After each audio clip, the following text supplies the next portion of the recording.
જય માતાજી મિત્રો, જય દાદા દ્વારકાથી, જય માં ભવાની. કેમ છો બધા? મજામાં ને મિત્રો? મિત્રો, આજે આપણે વાવેતર કરી રહ્યા છીએ. મિત્રો, વાવેતર આજે આપણે ઘઉં નું કરી રહ્યા છીએ, પછી કલજી વાવવાની છે અને આગળ ધાણા અને જીરું પણ વાવ્યું, થોડો બાજરો પણ વાવવાનો છે. મિત્રો, વાવેતર એટલે શું તમે જાણો છો ને? જો વાવેતર કરીશ ટ્રેક્ટર, કોઈ પણ બીજનું રોપાણ જે અંદર કરવું, એને જમીનની અંદર રોપવું અને એ બીજનું વૃક્ષથી માંડીને પાકની અંદર રૂપાંતર ઉગીને થવું, જે આને મૂળભૂત ક્રિયા જે જમીનમાં વાવવામાં આવે છે ને ચોપવામાં આવે છે ને, એને વાવેતર કહે છે. મિત્રો, વાવેતર જીવનની અંદરથી માંડીને, જમીનથી માંડીને જીવનમાં પણ આપણે એવું જ છે કે જે વાવે છે ને એ ઉગે છે. હવે ઉગે છે, પણ કેવું ઉગે છે, કઈ રીતે ઉગે છે અને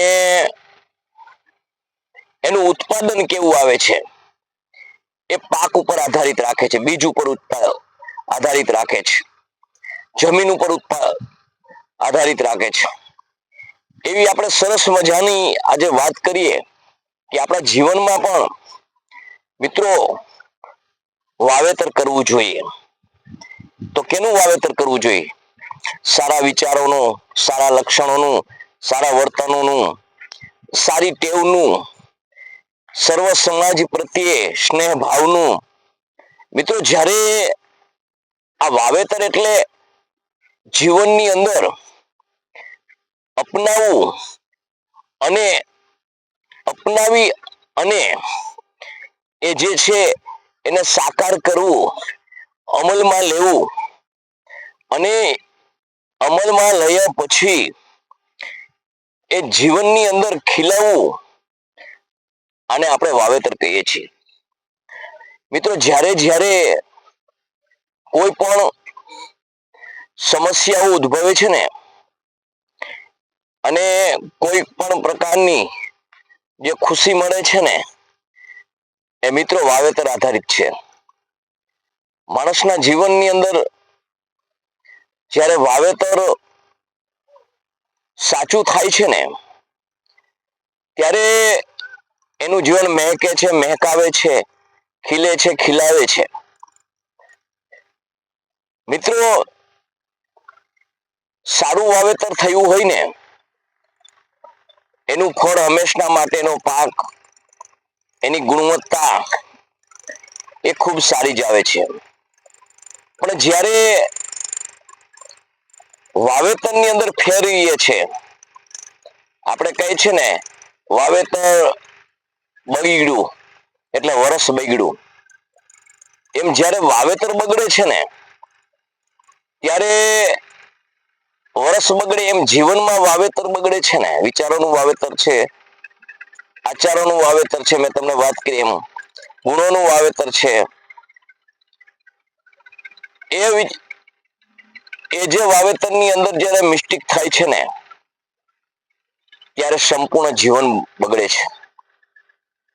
અને જેમ વાવેતર બગડે છે, ઉત્પાદન નથી આવતું, ખોટ આવે છે, એમ વિચારોના વાવેતરની અંદર નબળા વિચારો હોય તો એમાં પણ જીવનમાં ખોટ આવે છે. સર્વ સમાજ ધિક્કારે છે, સર્વ સમાજ સંબંધ તોડે છે, સર્વ સમાજ અપનાવવામાં અચકાય છે. અરે, જીવન ચલાવવામાં પણ મુશ્કેલી પડે છે. એટલે હર કોઈ વસ્તુ જેમ આપણે જમીનમાં બીજનું વાવેતર કરીએ છીએ, રોપાણ કરીએ છીએ, એવી જ રીતે આપણા જીવનની અંદર પણ સારા વિચારો, ગુણવત્તાવાળા વિચારો, જેમ ગુણવત્તાવાળું બિયારણ હોય એમ ગુણવત્તાવાળા વિચારો જીવનમાં સાકાર કરીએ અને અપનાવી અને અમલમાં લઈને ત્યારે એનો પાક હૃષ્ટપુષ્ટ આવે છે, ગુણવત્તાવાળો આવે છે. અને એ વિચારોનું વાવેતરના ઉત્પાદનથી તમારું જીવન ખીલે છે. મિત્રો, આગળ આપણે જોઈએ તો જ્યારે જ્યારે આપણે વાવેતર કરતા હોઈએ છીએ ત્યારે સંપૂર્ણ રીતે આપણે એનું જતન કરીએ છીએ. વાવેતર કર્યા પછી એ વાવેતર ઉગે છે ત્યારે એનું નિંદામણ, એનું જતન, એને કીટનાશક દવાઓ છાંટી અને કીટોથી રક્ષણ, આવી રીતે અનેક માવજત કરીએ છીએ ત્યારે એ છોડમાં રૂપાંતરી અને ફલીભૂત થાય છે.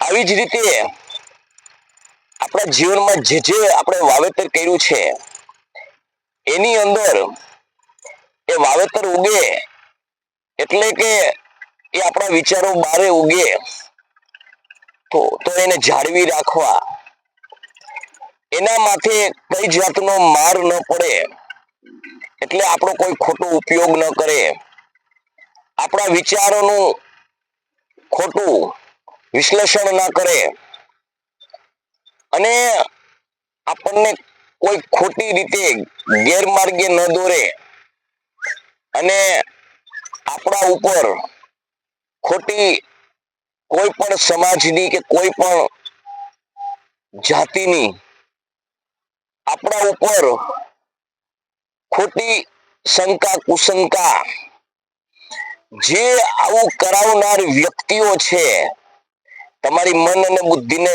નામના વિચારો સારા હોય એને ચલિત કરાવવા માટેના જે આવા કીટકો છે એનાથી પણ મિત્રો સદા માટે સજાગ રહેવું પડે. ત્યારે જેમ વાવેતર આજે આપણે કરીએ છીએ ઘઉંનું ને કલેજીનું ને તો ઉત્પાદન સારું હશે એના માટે જેમ બીજમાંથી અંકુર ફૂટી અને છોડમાં રૂપાંતર થઈ ત્યાં સુધી નહીં પણ જ્યાં સુધી એ પરિપક્વ થઈ જાય, એનું ઉત્પાદન આવે ત્યાં સુધી આપણે જેમ જતન કરીએ છીએ એમ આપણા જીવનમાં પણ જે વાવેલા જે વિચારો છે, હર સમાજ સાથે સંબંધો છે, એ જાળવી રાખવા, એ આપણા માટે એક કેમ બીજમાંથી અંકુરમાંથી જે છોડનું રૂપાંતરથી પરિપક્વ થાય ધ્યાન રાખે એ રીતે જ આપણે માવજત કરવી પડે. મિત્રો, ઉત્પાદન આવે અને ગુણવત્તાવાળો જેમ માલ હોય અને માર્કેટમાં આવે અને સૌ કોઈ એને લેવા માટે પડાપડી પડે એવો માલ તમે પકવો એટલે એના વળતરથી માંડીને બધું સારું આવે. એવી જ રીતે તમારા વિચારો પરિપક્વ હોય, સર્વ સમાજ હારે કેળવેલા હોય, સર્વ સમાજમાં હળીમળીને રહેતા હોય, સર્વ સમાજને તમે ગમતા થયા હોય, તમે સૌના હૈયામાં સ્થાન પામ્યા હોય. આજે મેં તમને કહ્યું ને કે ગુણવત્તાવાળા વિચારો છે, ગુણવત્તાવાળા આચાર વિચારો છે, તમારા જીવનમાં હર ટેવો છે, સંબંધો છે, આવું બધું જ્યારે જતન કરો છો, કેળવો છો ને ત્યારે આ બધું ઉત્પાદન રૂપે તમારી માર્કેટમાં સૌથી વધારે કિંમત થાય છે. આ માનવ માર્કેટ, આ દુનિયાની માર્કેટ અને સર્વ સમાજમાં જે મહેકી રહેલી આ માર્કેટની અંદર તમારી ગુણવત્તા ટોચ ઉપર હોય છે. એટલે મિત્રો, જીવનમાં મને આજ વિચાર આવ્યો એવો કે આજે ચાલો ને આપણે વાડીએ આજ વાવેતર કરે છે તો મિત્રોને વાવેતર વિશે આજ જરાક મારા વિચારો જે છે જણાવું છું. અપનાવવા ન અપનાવવા આપની હાથની વાત છે. સમજાય ન સમજાય એ આપણા બુદ્ધિનો વિષય છે.